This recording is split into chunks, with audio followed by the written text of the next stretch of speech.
Teman-teman, baca firman Tuhan wajib setiap hari.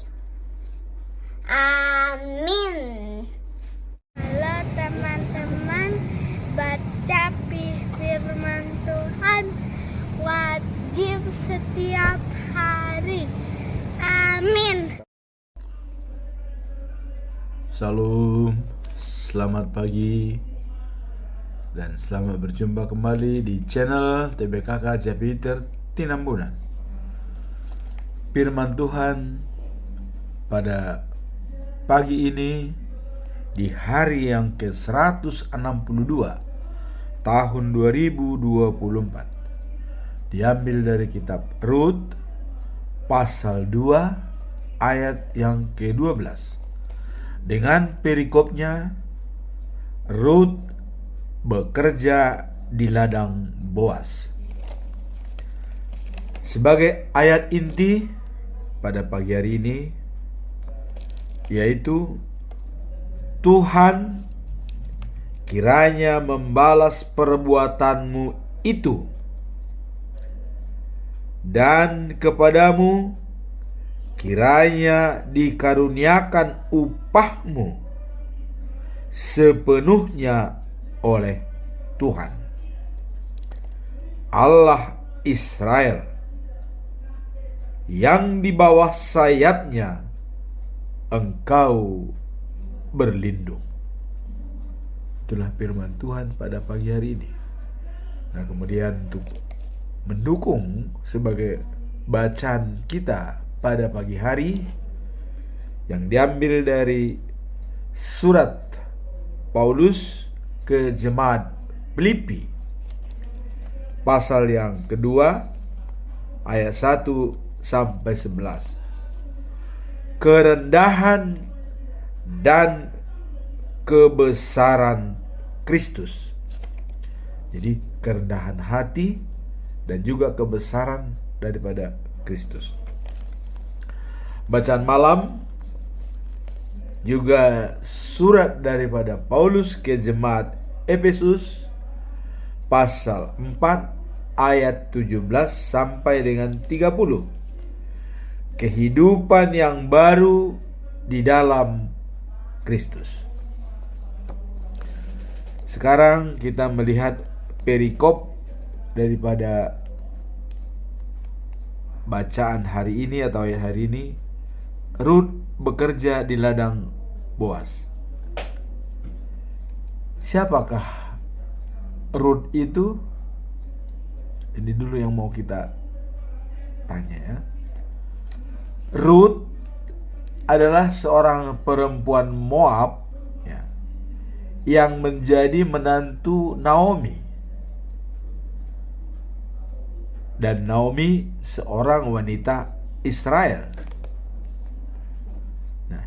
Rut terkenal karena kesetiaannya kepada Naomi dan keyakinannya pada Tuhan Allah Israel. Sehingga Rut mengatakan bahwa kemana ibu pergi, saya juga ikut. Dan di mana ibu meninggal, saya juga di situ. Dan Tuhan Allah yang disembah ibu, saya juga menyembahnya. Oh iya. Nah, kalau kita tahu Rut adalah anak daripada Raja Moab, Eglon, ya. Nah, dan Rut ini suaminya adalah Malon, anaknya Elimelek yang istrinya Naomi. Dan mereka waktu itu tinggal di Moab, sehingga dia mengambil suami orang Moab. Nah, kemudian setelah suaminya berkeluarga dengan dia selama 10 tahun di Moab, tapi tidak punya anak. Ya. Nah kemudian setelah suaminya meninggal, yaitu Malon, ya, dan kebetulan ada dua anaknya Elimelek, yaitu Naomi, yaitu Malon dan Kilion, ya. Nah Kilion itu kawin kepada Orpa, anaknya Harpa, ya. Nah Harpa ini adalah dipercaya oleh Tuhan untuk menjaga supaya tidak ada penindasan di Israel. Nah, kita tahu bahwa Eglon, ayahnya Ruth, itu sangat keras dan menindas Israel, ya. Dia ada Moab tapi menindas Israel. Tetapi Tuhan memilih Harpa, ya, ayahnya Orpa, istrinya Kilion, ya, membunuh Eglon. Nah, sehingga Israel bisa ada kebebasan, ada kemerdekaan di sana. Nah, jadi dua menantu Naomi, yaitu Ruth dan Orpa, dari anaknya Malon dan Kilion. Jadi 10 tahun meninggallah suaminya setelah 10 tahun berkeluarga. Nah sehingga Naomi merasa sedih, ya. Dan dia mendengar berita bahwa di Israel ada musim panen gandum, ya. Jadi sudah mulai panen. Sehingga dia menginginkan pulang ke Israel. Naomi mengajak kedua mantunya, kita pulang ke Israel, tapi saya mohon kalian pulanglah kepada keluargamu, karena kau tidak punya anak dari anak saya. Itu dipesankan Naomi. Nah, kalau Orpa dia pergi ke ayahnya, ke kampung halamannya, yaitu Harpa, ya, karena memang termasuk raja di Moab. Nah, tapi dia juga sangat menangis, rangkulan dengan Naomi, dan dia pulang.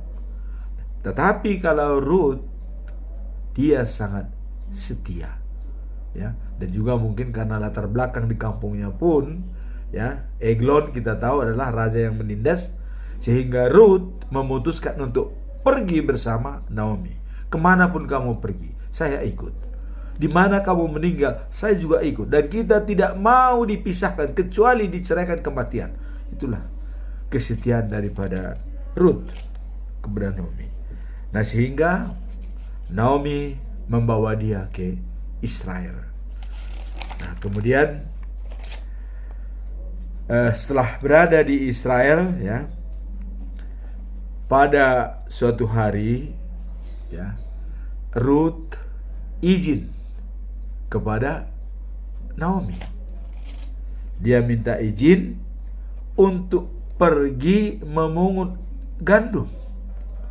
Nah, karena di Israel itu biasa ada pemungut bayangan, ya. Jadi ada yang pemungut gandum itu yang menuai pekerja-pekerja pasti tidak bersih. Pasti ada yang tercecer. Jadi Ruth ingin mengumpulkan yang tercecer tersebut supaya ada makanan mereka bersama Naomi. Nah, disitulah, ya, keseriusan Naomi bersama keseriusan Ruth bersama dengan Naomi.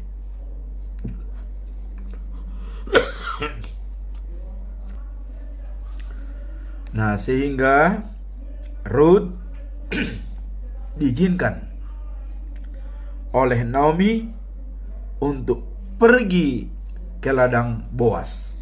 Nah, inilah sesuai dengan perikop tadi bahwa dia pergi ke ladang Boas. Nah, kemudian pendek cerita, Ruth pergi ke ladang Boas dan bekerja seperti pekerja-pekerja lainnya, tapi dia dari belakang mengambil gandum yang tercecer. Nah, pada waktu itu Boas datang dari Bethlehem, ya. Nah, Kemudian setelah Boas melihat ada seorang wanita yang bekerja di sana yang belum dikenal, dia tanya kepada mandornya, siapa wanita itu, katanya. Nah, dijawab oleh mandornya, dia orang asing, datang dari Moab, dan dia minta izin bekerja untuk mengambil gandum yang tercecer dari para pemungut gandum yang dipekerjakan di sini, katanya. Nah, kemudian Boas setelah menanyakan itu, siapa orang itu, dan wanita bangsa Moab, kata mandornya. Nah, maka Moab mengatakan kepada Boas, ya, mengatakan kepada mandor, nah, supaya ia minta izin dan supaya diperbolehkan ikut di belakang para penuai gandum memungut gandum yang tercecer. Nah, jadi itu disampaikan oleh mandor. Dia minta izin, katanya. Dan dia adalah mantunya Naomi. Nah, kita tahu Naomi dengan Boas masih ada hubungan keluarga. Artinya Boas masih anggota keluarga daripada bapaknya Malon dan Kilon, yaitu Elimelek, ya. Nah, kemudian dikatakan oleh mandor, sejak pagi, katanya, dia bekerja terus menerus dan dia baru berhenti setelah istirahat, katanya. Dia terus menerus bekerja. Kemudian Boas merasa sangat hibah dan merasa sangat kasihan. Lantas Boas bertanya,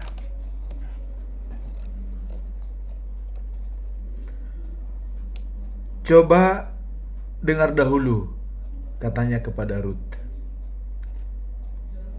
Ya. Dan dia menyampaikan kepada Ruth setelah mendengar berita dari mandornya. Jadi Boas berkata,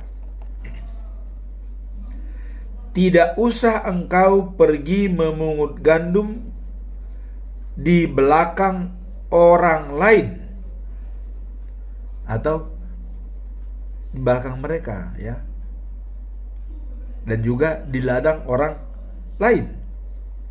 Nah, pungut saja di sini bersama pekerja saya yang wanita. Jadi Boas menyarankan kamu tidak usah memungut gandum di tempat lain atau di belakang orang lain, tapi bekerjalah di sini bersama pekerja wanita. Itulah kata-kata daripada Boas setelah melihat Ruth bekerja dengan sangat giat secara terus-menerus. Nah, kemudian perhatikanlah kemana mereka pergi mencari gandum atau menuai gandum, ikutlah mereka dan jangan jauh dari mereka. Jadi sudah dianggap seperti pegawainya sendiri. Jangan jauh, sama-sama kalian, udah ikut bersama dengan dia. Nah, kalau engkau haus, katanya, ambil minuman di tempayan yang sudah disiapkan oleh pegawainya yang laki-laki. Nah, saya sudah perintahkan supaya mereka tidak mengganggu engkau. Jadi kau sudah aman di sini. Kira-kira begitu kata Boas kepada Ruth, kamu aman. Kemudian Ruth berkata, Pak, saya tidak layak menerima perhatian yang begitu baik dari Bapak. Saya ini orang asing dan tidak seharusnya mendapat perhatian Bapa. Nah, jadi dia merendah.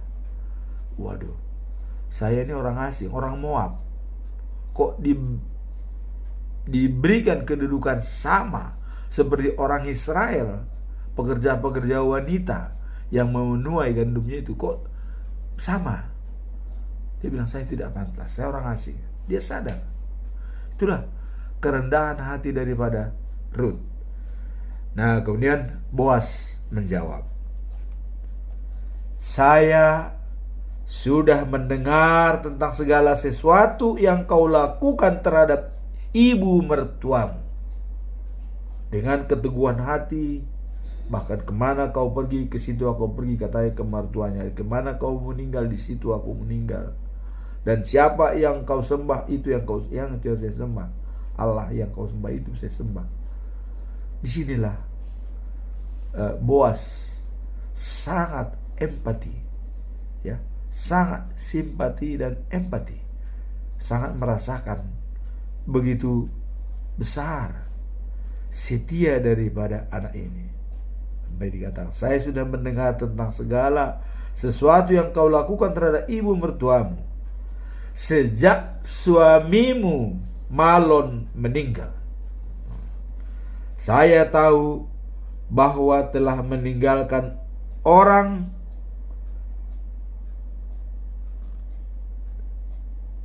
dan tanah airmu, orang tuamu, ya, bersama orang-orang yang belum kamu kenal.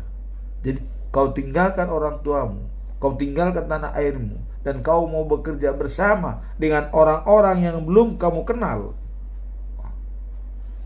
Dengan demikianlah, maka keluarlah kata-kata daripada Boas yang mengatakan, semoga Tuhan membalas segala kebaikan yang kau perbuat. Semoga kau menerima apa yang patut diberikan kepadamu oleh Tuhan Allah Israel, karena engkau telah datang untuk berlindung padanya. Inilah kata-kata daripada Boas. Dan itulah ayat hari ini yang bisa kita lihat dalam Rut pasal yang kedua, ya.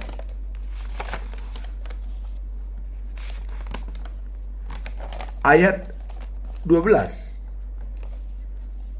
seperti ini. Tuhan kiranya membalas perbuatanmu itu, dan kepadamu kiranya dikaruniakan upahmu sepenuhnya oleh Tuhan Allah Israel, yang di bawah sayapnya engkau datang berlindung. Karena kesetiaan, ya, daripada Rut, ya, sehingga Boas mengatakan kepada Rut, semoga Tuhan membalas segala kebaikanmu. Oh, ini ya sangat dalam, karena Boas itu termasuk orang yang saleh, kaya, tapi dermawan, ya, dia sangat dermawan.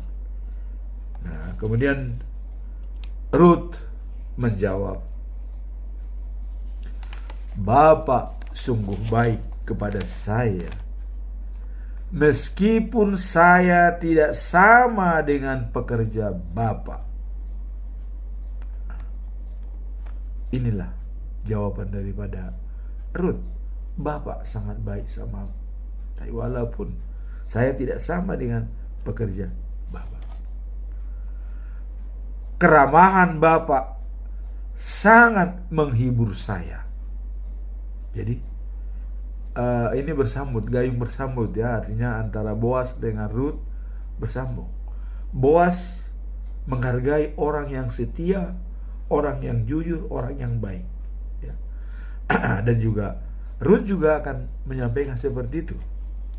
Nah, pada waktu makan, Boas berkata pada Rut, marilah makan, ini sausnya, katanya. Sangat familiar. Jadi sangat menganggap sudah dirinya sendiri, ya. Artinya mengajak makan. Bahkan ini lauknya, ini sausnya.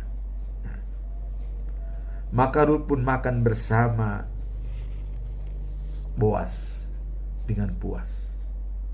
Itulah ayat hari ini, bahwa Boas memberkati Rut yang bekerja di ladangnya dan setia pada Tuhan dan mertua dengan kerendahan hati.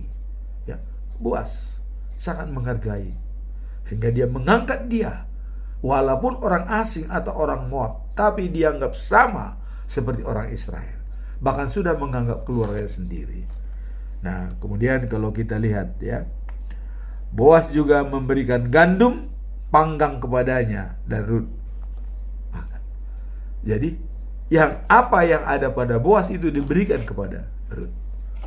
Nah, kemudian apakah akhir cerita ini? Nah, itu kita lihat nanti, akan kita coba sampaikan sedikit kelumit tentang Boas dan Rut di akhir daripada cerita dia. Sekarang kita lihat bacaan pagi, ya, di Filipi 2 ayat 1 sampai 11. Kerendahan dan kebesaran Kristus. Nah, ini adalah surat Paulus, ya. Paulus menyampaikan kepada jemaat di Filipi, ya. Kalian kuat bila bersama Kristus. Nah, ini Paulus mengatakan, karena Kristus, ya, mengasihimu, ya, dan diberikan oleh Roh Allah. Jadi Kristus mengasihi dan juga diberikan oleh Roh Allah. Nah, maka dikatakan janganlah melakukan sesuatu karena didorong kepentingan diri sendiri. Jadi jangan mementingkan diri sendiri, ya. Nah, atau untuk sombong, untuk menyombongkan diri, ya. Nah, sebaliknya Paulus mengatakan, hendaklah kalian rendah hati dan empati. Apa arti empati? Merasakan apa yang dirasakan oleh orang lain, termasuk merasakan apa yang dirasakan oleh Kristus dalam penyalipannya untuk keselamatan umat manusia, supaya penyalipan Tuhan Yesus tidak sia-sia bagi umat manusia. Nah, itu kira-kira. Nah, kemudian pesan khusus, hendaklah kalian berjiwa seperti Yesus Kristus. Jadi berjiwalah seperti Yesus Kristus. Bagaimana? Kalau sudah berjiwa seperti Yesus Kristus, katanya, ya, pada dasarnya ia sama dengan Allah, ya.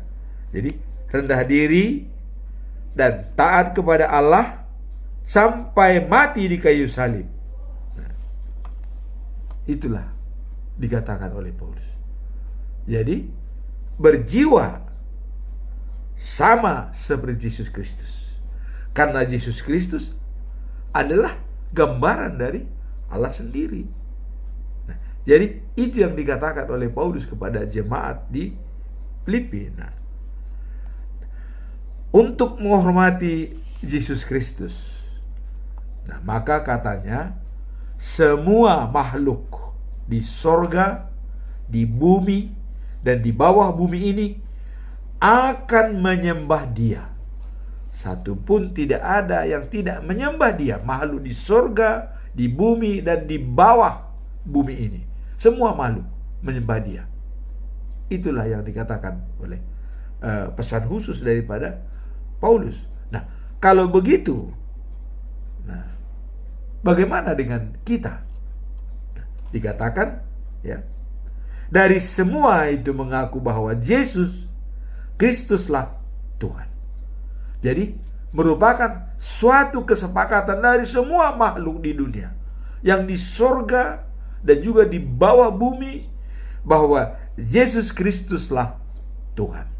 Dan ini sudah dibuktikan ya dalam perikop-perikop sebelumnya, bahwa Yesus mengatakan, aku di dalam Bapa, Bapa di dalam aku. Jadi Bapa bersama-sama dengan aku. Jadi dia jelas, apa yang diketahui Bapa, saya juga tahu. Apa yang saya ketahui, Bapa juga tahu. Jadi jelas Yesus Kristus adalah Tuhan. Nah, dan itu digambarkan dalam Trinitatis, konsepsi sistem Allah, Yesus, Roh Kudus. Allah membuat demikian karena Allah tidak boleh langsung bertemu dengan manusia. Nah, dan juga seperti khotbah kemarin ya, Allah menyetujui kalau Israel minta raja ya. Sebenarnya ya, Allah sendiri yang selama ini raja Israel. Tapi kalau Allah langsung memerintah, ya tidak boleh bermain curang. Karena Allah mengatakan, yang menghormati aku, kuhormati. Tapi yang menghina aku akan kuhina. Ya contoh, Abinadab, ya, Abihu dan Nadab, dua orang itu anaknya Harun, mati dimakan api karena tidak menghormati Allah. Nah, jadi Allah, Yesus, Roh Kudus. Nah, jadi untuk mengamankan dunia, ya, Allah harus campur tangan. Bagaimana dia campur tangan? Ya melalui Yesus Kristus. Yesus Kristus datang sebagai manusia.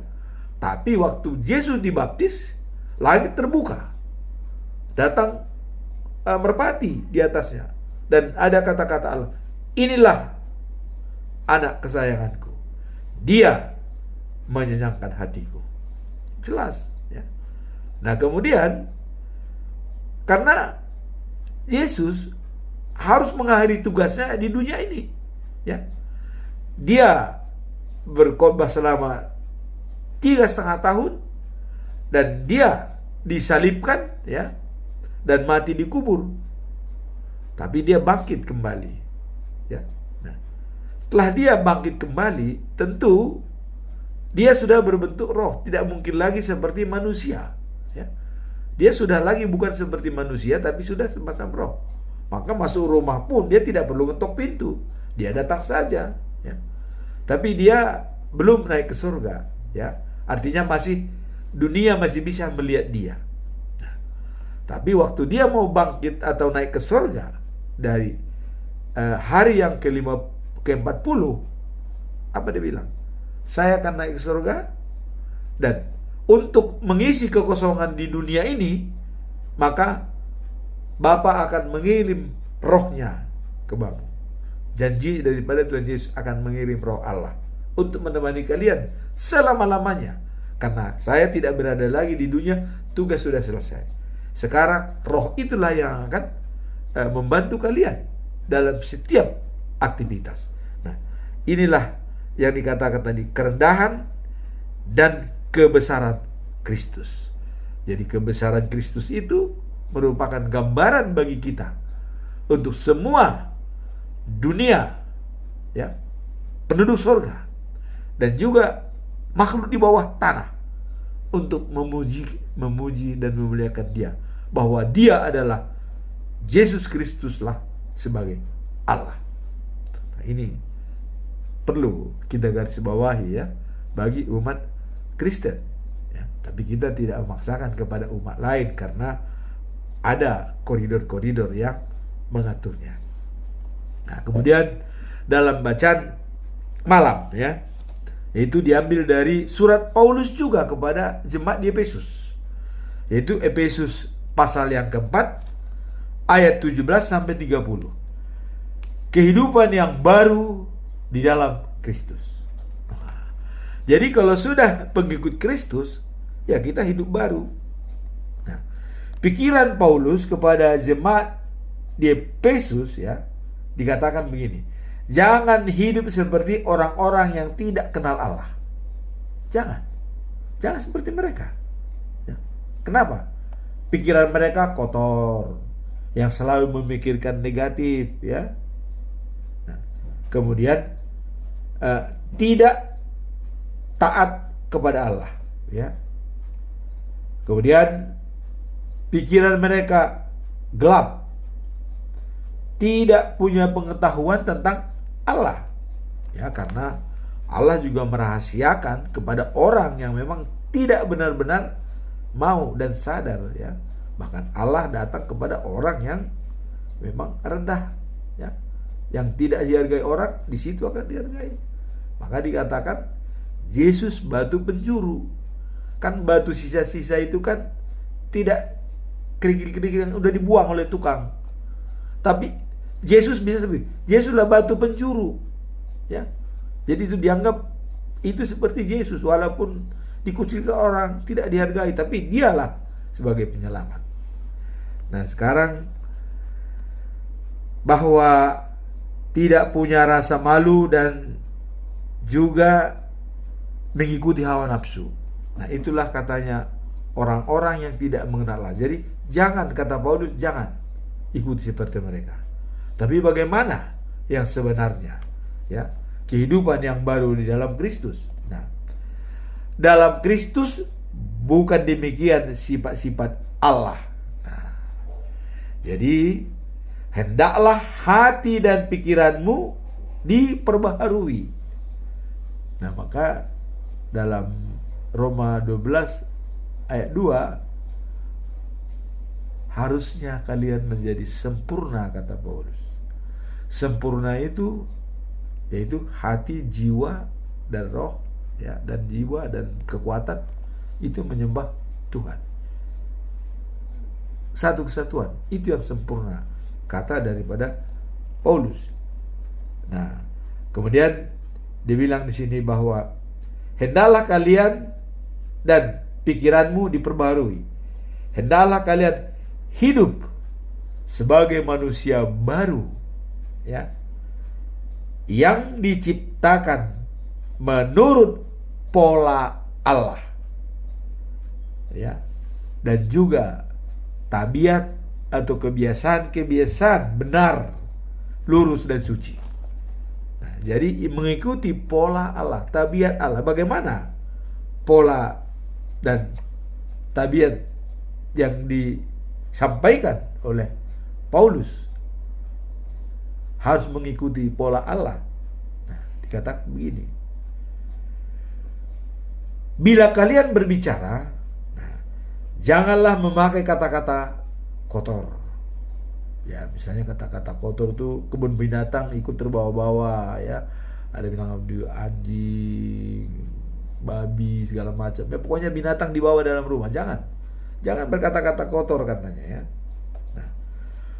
Pakailah kata-kata yang membina dan menimbulkan motivasi, ya, dan pertolongan pada orang lain. Nah, pada waktu Yesus melantik 70 murid-muridnya di luar daripada 12 rasul, ya, waktu di Kapernaum, ya, bahwa ada di Samaria ada orang yang anti kepada Yesus, tidak menerima, maka dicoba dibentuk 70 orang, ya. Dan 70 orang itu diperintahkan supaya mereka pergi berdua-dua, dua orang pergi. Dan apa kata-kata yang mau disampaikan kepada setiap orang ditemui? Yesus mengatakan, diberkatilah rumah ini. Tuh. Itulah kata-kata itu, bukan kata-kata kotor. Diberkatilah rumah ini. Semoga Tuhan memberkati semua, sehingga orang senang. Maka dengan demikian orang akan senang. Dengan terberkati, merasa senang, ya. Mungkin kita juga begitu. Dan juga termasuk teman-teman muslim selalu mengatakan Assalamualaikum, ya. Nah, orang Batak Horas, ya. Nah, artinya, nah, kalau Yesus mengatakan diberkatilah rumah ini, kata-kata itu harus keluar dari 70 muridnya yang dilantik oleh Yesus pada waktu itu, ya. Nah, jadi itulah kira-kira yang bisa kita lihat tadi, bahwa kehidupan yang baru di dalam Kristus. tidak memakai patah-patah kotor, dan juga memberikan motivasi.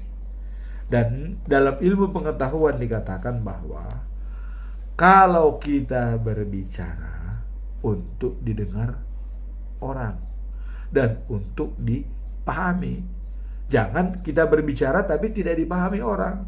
Nah, yang kita bicarakan itu harus dipahami orang. Nah, kemudian sebaliknya, kita mau mendengar untuk memahami. Mendengar untuk menggunci, bukan untuk mengguncing, bukan untuk memblame, tapi untuk memahami. Apa yang kita dengar itu, kita pahami. Kita respon dengan 4 anugerah manusiawi. Nah, 4 anugerah manusiawi itu kesadaran diri, imajinasi, hati nurani, dan pengambilan keputusan. Nah, itu kira-kira yang dikatakan di sini kalau sudah kehidupan yang baru di dalam Kristus. Jadi ada motivasi, ya, ada dorongan, ya, dan kemudian jangan menyedihkan hati roh Allah, jangan. Jadi roh Allah itu kita bikin dia selalu bersenyum, bersinar di dalam tubuh kita. Jangan sampai roh itu sedih. Roh itu sedih apabila kita berbuat tidak sesuai dengan dia. Nah, karena roh Allah itulah yang menjamin kita, ya, dalam life after life. Artinya hidup setelah hidup, the news of Jerusalem. Nah, maka jangan kita buatkan roh itu bersedih. Kita tingkatkan motivasi roh itu selalu hidup setiap hari. Bagaimana supaya dia hidup setiap hari? Baca firman Tuhan setiap hari. Itu kuncinya untuk menghidupkan roh itu dan tidak meredupkan dia setiap hari. Sehingga tugas dia untuk menjamin kita waktu life after life, the news of Jerusalem, aman. Jadi tugas kita hanya mengamankan apapun yang kita kerjakan di dunia ini adalah untuk mengamankan tujuan akhir kita, life after life, the news of Jerusalem. Itu kuncinya. Nah, sekarang kesimpulan dalam pagi hari ini, ya, kita ambil dari 3 perikop. Rut bekerja di ladang Boas, ya. Rut rendah hati dan setia pada mertua dan, ya, menyembah Tuhan Allah. Nah, ini dulu. Jadi ada orang setia, sayang kepada orang tua tapi tidak menyembah Allah.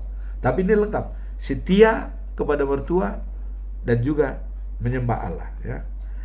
Kemudian menerima berkat dari Boas. Kenapa? Karena kerendahan hatinya, karena ketulusannya, ya, yang baik. Dan Boas yang baik, yang kaya raya, yang memberkati dia. Tuhan memberkatimu, katanya, ya. Nah, itu semua adalah merupakan kata-kata berkat. Nah, kemudian Boas yang kaya raya, tadi kata Tuhan kiranya memberkati perbuatanmu itu, katanya. Nah, kemudian apakah ending daripada Rut? Nah, itulah tadi di awal kita bilang, Rut menjadi istri Boas dan punya anak Obed, dan Obed punya anak Isai, dan Isai punya anak Daud.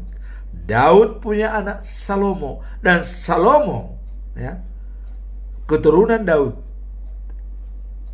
muncullah Yesus Kristus. Nah, jadi sangat kita lihat sejarahnya itu, ya. Jadi perkawinan Rut dengan Boas melahirkan Obed, ya.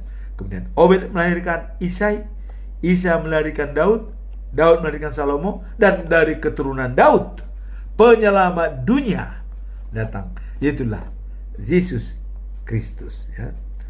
Nah, kemudian bacaan pagi yaitu, ya, berjiwa, ya, seperti Kristus. Jadi kerendahan hati dan kebesaran Kristus, dan kita berjiwa seperti Kristus.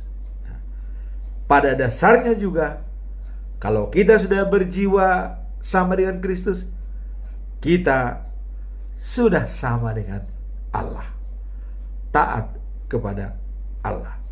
Dan kemudian bacaan malam dipenuhi juga jangan menyedihkan hati roh Allah, ya. Karena kita sudah dimateraikan menjadi milik Allah, ya. Dan roh Allah akan jadi jaminan pada hari pembebasan nanti, atau kalau kita datang kembali kedua kalinya diambil oleh Tuhan, life after life. Demikianlah firman Tuhan pada pagi hari ini. Semoga dengan firman Tuhan ini menguatkan kita, semakin bersemangat dan semakin menguatkan jiwa kita. Begin the end in mind, memulai dengan tujuan akhir, yaitu life after life, hidup setelah hidup bersama Yesus Kristus. Amin. Tuhan memberkati.